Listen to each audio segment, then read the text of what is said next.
শবে বরাত এমন এক রাত যার ভেতরে মানুষের জীবনের ব্যাপারে অত্যন্ত গুরুত্বপূর্ণ এবং ভীষণ ভয়ঙ্কর সিদ্ধান্ত নেওয়া হয়। কে জীবিত থাকবে আর কে এই দুনিয়া থেকে চলে যাবে, কার উপর সহজতা নেমে আসবে আর কার উপর পরীক্ষার বৃষ্টি হবে, কার রিজিকে প্রশস্ততা হবে আর কার জীবন সংকট ও দুশ্চিন্তায় ঘিরে যাবে, কে গরিব থেকে ধনী হবে আর কার জন্য বিপদের সূচনা হতে চলেছে, আর কোন কোন মানুষের নাম সেই মৃত মানুষের তালিকায় লিখে দেওয়া হবে যে তালিকা থেকে ফিরে আসা কারও ইখতিয়ারে নেই। প্রিয় বন্ধুরা, যদি আজ রাতে আপনার নামও সেই তালিকায় লেখা হয়ে যায়, তাহলে কি এই রাত আপনার জন্য সাধারণই থেকে যাবে? আজকের এই ভিডিওতে আমরা শবে বরাতের শুধু রসম নয়, বরং তার হাকিকাত আপনাদের সামনে তুলে ধরব। এই রাত আসলে কি, এই রাতে নামায় আমল কেন পরিবর্তন করা হয়, এই রাতে মানুষের ব্যাপারে কি কি সিদ্ধান্ত নেওয়া হয়, আর যদি খোদা না করুন আমাদের নামও যদি মৃত্যুবরণকারীদের তালিকায় লিখে দেওয়া হয়ে থাকে, তাহলে কি আমাদের কাছে কোনো পথ খোলা থাকে নাকি সব কিছুই শেষ হয়ে যায়? প্রিয় বন্ধুরা, শবে বরাত আসে ইসলামী বছরের অষ্টম মাস শাবানুল মুআজ্জামের 15তম রাতে, অর্থাৎ 14 শাবানের মাগরিবের পর থেকে 15 শাবানের ফজর পর্যন্ত এই রাত চলমান থাকে। আর এটাই সেই রাত যার ব্যাপারে নবী করিম সাল্লাল্লাহু আলাইহি ওয়াসাল্লাম তার উম্মতকে বিশেষভাবে সতর্ক করেছেন। এটি রমজানের আগে আসা শেষ বড় এবং সিদ্ধান্তমূলক রাত। এখন এই শব্দটি একটু বুঝে নিন। সব মানে রাত, আর বারাত মানে বড় হওয়া, মুক্তি পাওয়া এবং শাস্তি থেকে রেহাই পাওয়া। এই কারণেই এই রাতকে শবে বরাত বলা হয়, কারণ এই রাতে মুসলমানরা নিজেদের গুনাহ থেকে মুক্তি চায় এবং আল্লাহ তাবারক ওয়া তাআলা তার রহমতের সাদকায় লক্ষ লক্ষ কোটি কোটি বান্দাকে জাহান্নামের আগুন থেকে আজাদ করে দেন। উম্মুল মুমিনিন হযরত আয়েশা সিদ্দিকা রাদিয়াল্লাহু আনহা বলেন, এক রাতে আমি দেখলাম হুজুর সাল্লাল্লাহু আলাইহি ওয়াসাল্লাম আমার হুজরায় উপস্থিত নেই। আমি ভয় পেয়ে তাকে খুঁজতে বের হলাম। যখন জান্নাতুল বাকিতে পৌঁছালাম, তখনকার দৃশ্য আমার হৃদয় কাঁপিয়ে দিল।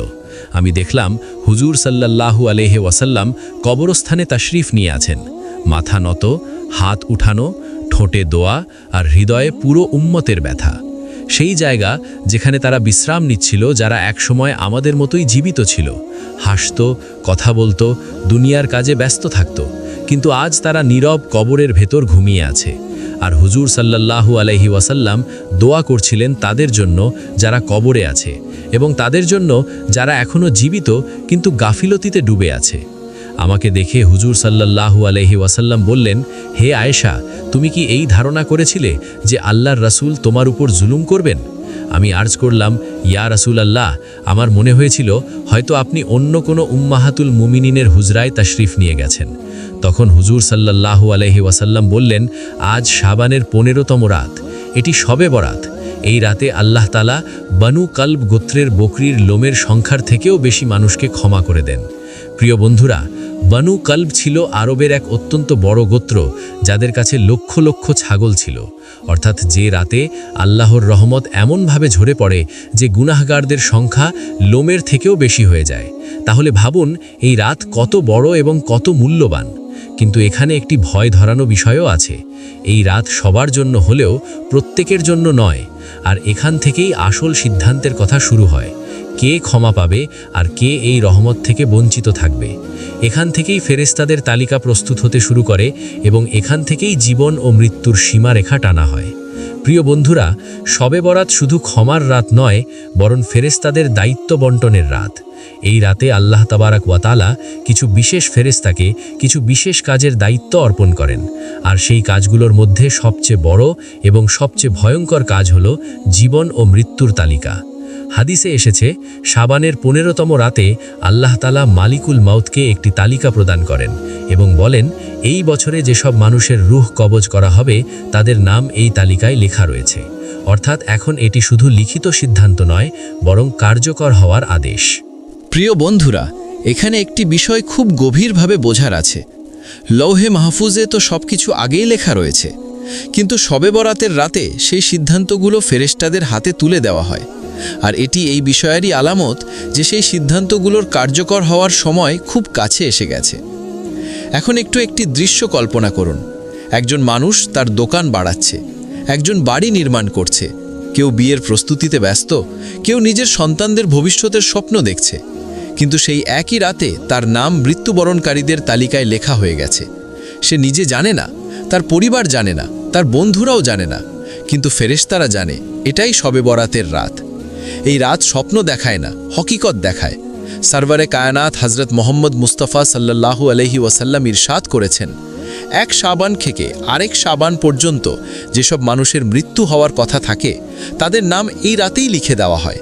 এমনকি মানুষ বিয়ে করে, তার সন্তান জন্ম নেয়, অথচ তার নাম ইতোমধ্যেই মৃত্যুবরণকারীদের মধ্যে লেখা হয়ে গেছে। প্রিয় বন্ধুরা, এখানে এসে একটি খুব বড় প্রশ্ন জন্ম নেয়।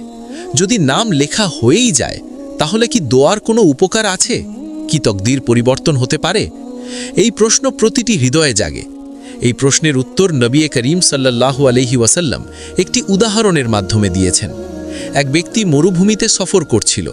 দুপুরবেলা একটি গাছের নিচে বিশ্রাম নেওয়ার জন্য থামল। সে তার উটটি গাছের সঙ্গে বেঁধে নিজে শুয়ে পড়ল। কিছুক্ষণ পর যখন তার ঘুম ভাঙল, সে দেখল উটটি নেই।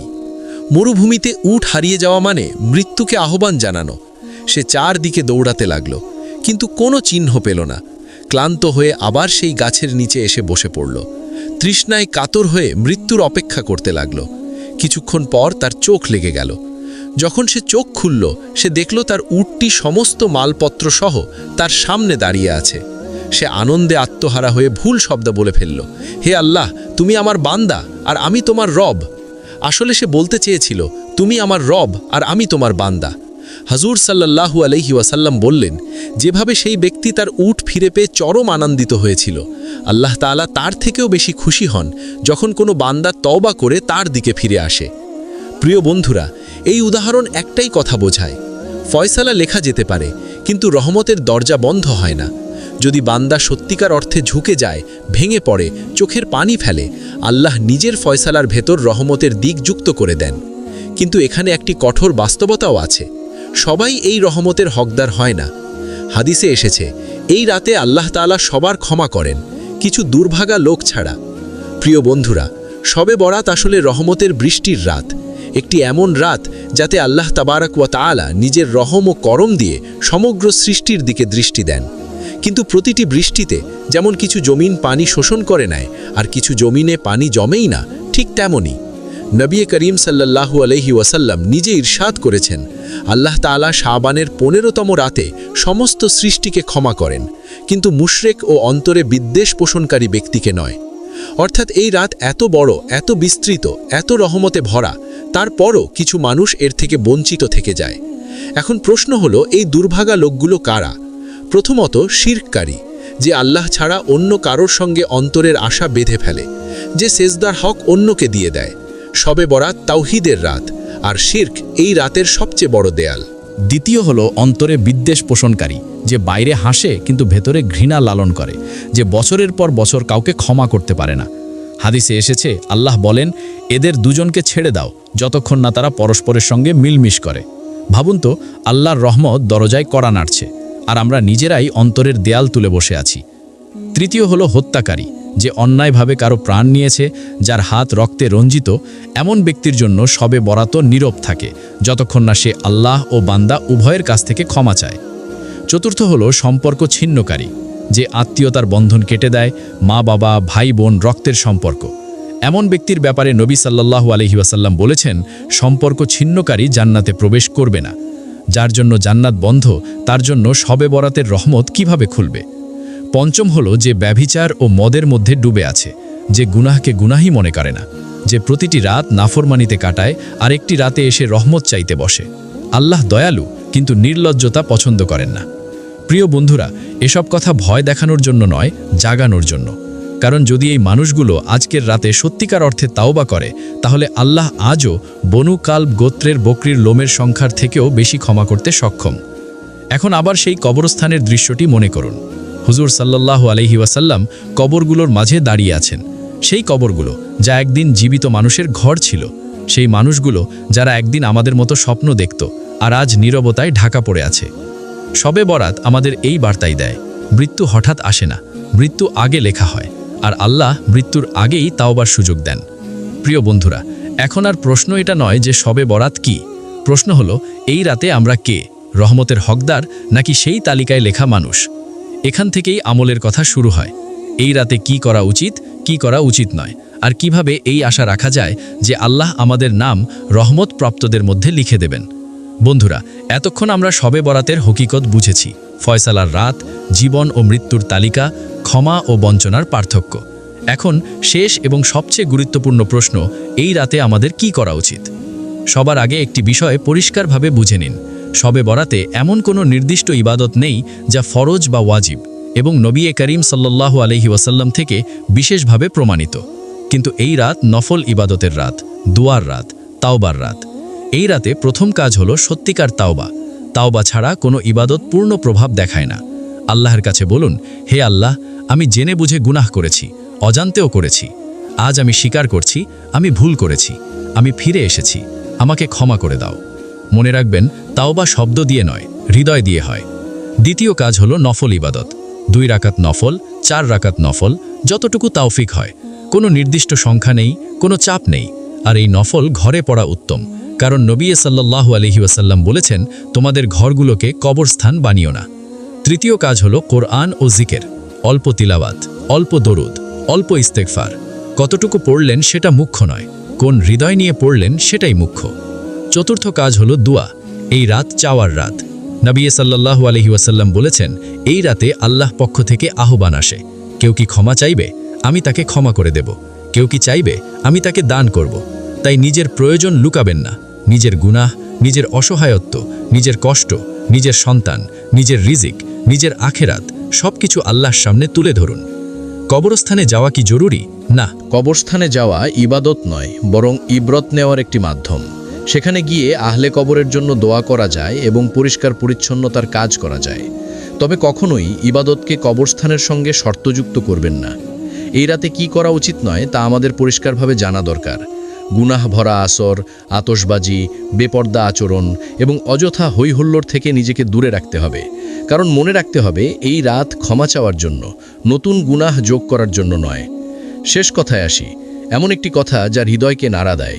প্রিয় বন্ধুরা, খুব সম্ভবত এটাই আপনার জীবনের শেষ শবে বরাত হতে পারে। আগামী বছর আপনি জীবিত থাকবেন, নাকি কেউ আপনার কবরের পাশে দাঁড়িয়ে ফাতিহা পড়ে বলবে, আল্লাহ একে ক্ষমা করে দিও, তা কেউই জানে না। তাই কেন আজই নিজের জন্য ক্ষমা চেয়ে নেওয়া হবে না? শবে বরাত ভয় দেখাতে আসে না, শবে বরাত মানুষকে জাগাতে আসে। এই রাত বলে না সব শেষ হয়ে গেছে, বরং এই রাত বলে এখনও সময় আছে। যদি আজকের এই ভিডিওটি আপনার হৃদয় স্পর্শ করে থাকে, তাহলে এটিকে নিজের মধ্যেই সীমাবদ্ধ রাখবেন না। কমেন্ট বক্সে অবশ্যই শবে বরাত লিখুন এবং এই ভিডিওটি সেই মানুষদের কাছে পৌঁছে দিন যারা গাফিলতিতে ডুবে আছে। হয়তো আপনার মাধ্যমেই কোনো একটি হৃদয়ের তাওবা কবুল হয়ে যাবে।